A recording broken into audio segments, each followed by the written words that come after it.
morning, students. Today we are going to discuss about 4th unit of AVS, Social Issues and Environment. And in the previous class, we could have discussed many issues connected to resettlement, rehabilitation, urbanization, sustainable development. So this session is going to be connected with the climatic change. The objective of climatic change can be discussed in three perceptions. One is greenhouse effect, global warming, ozone layer depletion, at last concluded with acid rain. So the topics are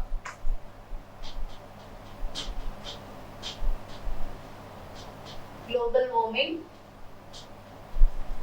acid rain, and the third one is greenhouse effect.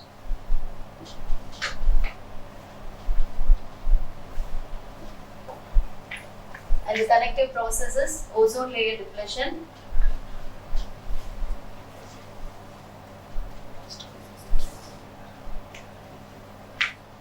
let me start one by one.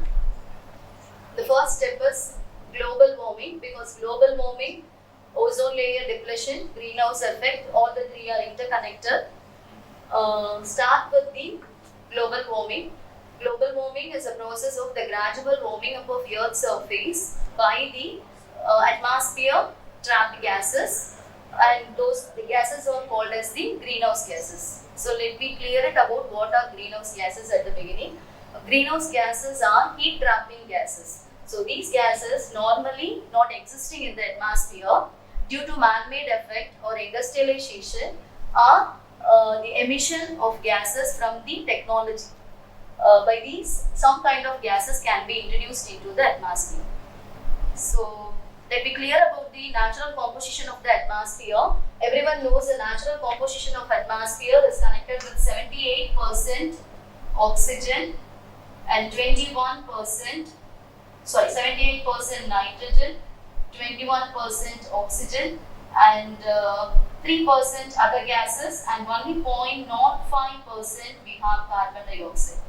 And out of all the gases, carbon dioxide is called as a heat trapping gas, and likewise we have some other gases can be emitted by all technological development, methane, CFC, BFC, freon, etc. Even carbon monoxide, oxides of sulfur, etc. So these gases actually trapping the heat from the Earth's surface and make the Earth's surface is always to be very hot in nature. And hence, because of this effect of these gases are discussed as blanketing effect of the gases.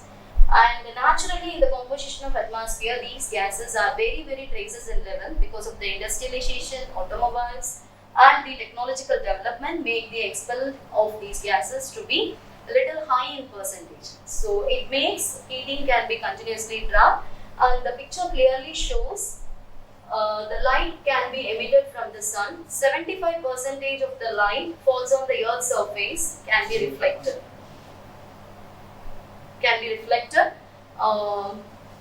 Hence, if the atmosphere not containing any trapped gases called greenhouse gases. But the problem is, if the greenhouse gas is covered in the atmosphere, most of the heat cannot be reflected. Instead of that, it can be come back to the atmosphere again, because it cannot be reflected back to the space. So it can come back to the Earth's surface, hence makes the Earth's surface to be always warmer.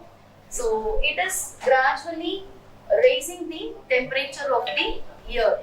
So this is called as global warming, and this has not happened all of a sudden. This has happened progressively for the past 50 years. The record shows that every 5 years once at least 1 degree Celsius raised by the globally, and we can feel that after all 1 degree Celsius, but it is very having an impact on the polar regions, where Arctic and Antarctic regions with a lot of icebergs, glaciers, and even 1 degree Celsius can continuously make the meltdown of these glaciers, and increases the water level and drastically changes the climate. So this is how the greenhouse gases introduced into the atmosphere makes the global warming, and this global warming severely affects the economical growth of a country. So let me see what are the emission sectors of greenhouse gases. We said all the greenhouse gases are emitted by the different process. Let me see the sectors, the approximate emission percentage. Let me see the electricity and heat production. This is the first case where 25% of greenhouse gases are emitted. And electricity, you know that it is obtained maximum by the coal power plant, thermal power plant, and the traces in hydroelectric and other projects.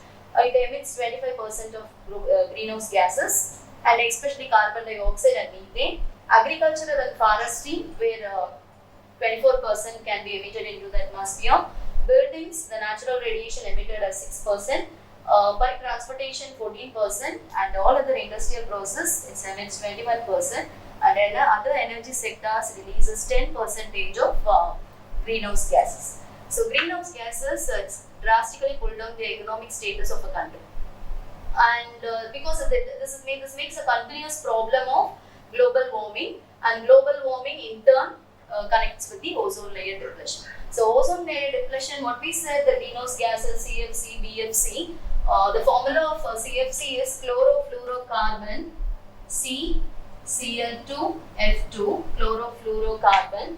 So when it reacts with the atmosphere, it liberates into, when it reacts with the oxygen in presence of sunlight, it liberates free chlorine atom. So this free chlorine atom reacts with the ozone molecule and makes it to be dissociated into oxygen and nascent oxygen. So each chlorine atom is capable of dissociating more than 1000 ozone atoms. So that's why these gases are very powerful, and mostly these gases are emitted, CFC, HFC, BFC, all these gases are emitted from the refrigerant system. So all the coolant systems are associated with the heat trapping gases. Those gases naturally in presence of sunlight reacts with oxygen and emitted the free chlorine atom. That free chlorine atom capable of breaking ozone molecule into oxygen and ozone atom. So oxygen molecule and oxygen atom. So it makes the ozone layer constantly reducing its thickness. And you know that the thickness of the ozone layer is measured in terms of Dobson unit. So the Dobson unit thickness is keep on decreases, and it varies according to the regions of tropical, equatorial and polar regions, and it's very severely affected in the case of polar regions. Come to the impacts, the consequence of all this continuous effects, global warming, greenhouse effect and ozone layer depletion. Talking about this ozone layer depletion and all these gases emits continuous radiation, seriously affects the human lives and other lives in the earth. The problem is if the ozone layer gets depleted, directly it allows all sort of UV radiations directly penetrates into the earth. So like cosmic rays, IR, UVB radiation, all this powerful radiation can be directly penetrates into earth's surface. Even at the traces level of these radiation initially causes skin rashes, skin damages like patches, red patches, etc. But when deep into the skin, it may damages the cell, and even it causes skin-based disease, and even finally it may cause cancer cell growth also. So it gives a very big impact on humans and other animal species also severely affected by UVB radiation. And talking about species of crops, plants and trees. So these actually those chlorophyll content in these plants, greeneries, all this get reduced because of this ozone layer, direct UVB radiation. So the green pigments get destructed, and hence the photosynthesis get reduces, the tanning of leaves, tanning of all the greenery matters happen. So obviously the growth gets retarded, the crops get damages. So it severely affects the production of agriculture also. And talking about ozone layer depletion, how it affects to the other water bodies, especially the sea level, the rise of water because of ozone layer, global warming, all this are connective process. It makes the global to be gradually warm up. Even 1 degree Celsius in the rise in the water bodies makes the aquatic species could be highly threatened, because aquatic species, more aquatic species are very sensitive. It cannot be survived even the temperature is reduced. If the temperature is increased at least to 1 degree Celsius, so most of the aquatic species get dies. Talking about production, economic growth, every sort of growth is affected by these factors. Climate is very worst effect. The last one is acid rain. This is another problem of the climatic change. And normally we know that the rainfalls, expected rainfall to be between 6.5 to 7 pH range. pH range which is a scale used to measure whether the substance is acid or base. So we know all as rain is the purest form of water source. So actually the expected pH range should be 6.5 to 7 or 7.5.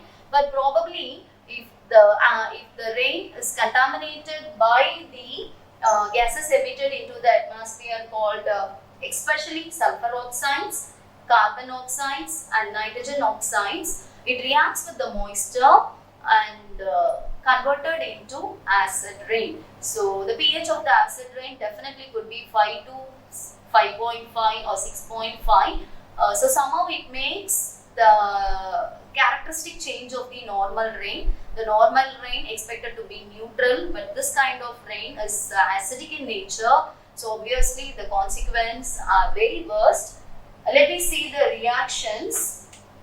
So the very first gas which causes acid rain is oxide of sulfur, sulfur dioxide. When reacts with the moisture, it becomes H2SO4. So this acid precipitate on the soil or in the water bodies or on animals or on human beings, it gives a very worst impact. Let me see one by one. So first we talk about on humans. So when it is dropped out on human beings, it gives a acid damages syndrome on the bodies. Our skin is very severely affected by the acid rashes, and even it penetrates into the skin and affects our tissue and cells. And when talks about on the plants and trees and other small greeneries, it completely make the tanning of the greeneries, because acid definitely reacts with the chlorophyll content and makes it to be tanning. So photosynthesis process gets reduced, so the growth retarded in all greeneries. And talking about animals, it gives the same problem to the animals. Most of the time, even the animals cannot be withstand if the severe acid rain is falls over there. And talking about the monuments and buildings, because most of the materials are very sensitive to acid, they could be undergo corrosion process when the acid droplets introduced over there. So talking about buildings and monuments, it gets started corroded because of the acid droplets. And the very best example is we know all the case of Taj Mahal. The beauty of Taj Mahal is getting depleted. It's a common case filed by the Supreme Court. So hence you know that the conclusion, the verdict of the case is most of the oil refinery companies at the Madura Bank River has been closed, and the beauty of Taj Mahal is getting depleted due to the sulfur dioxide gases emitted from the acid refinery company situated over there. And talking about monuments getting a very big damage, buildings and all constructive matters composed with the metal and non-metal starts get corroded. And economically, a country gets a very poor impact of all this climatic change. That's a very big issue. So talking about social issue, it is not affecting every individual one. Every individual one is getting personally, the impacts could be very less. But talking about on the whole, it is being a social problem to be addressed as to the youngsters. Youngsters must be knowing about why these climatic changes to happen, happening. So the control measures. Talking about the control measures, all these are connective problems for the climatic change. The control measure is use the first one. Everyone should have a mindset of approaching with 4R principle. 4R, everyone knows. The first R stands reduce, refuse. Second R, reduce. Third R, reuse. Fourth R, recycle. So go with this approach of 4R. So all the utilities can be refused, reduced, reused and recycled. Will make the control of this climatic change, and industrialization process to be constructively happen with the usage of less raw materials and maximum production with the less waste minimization.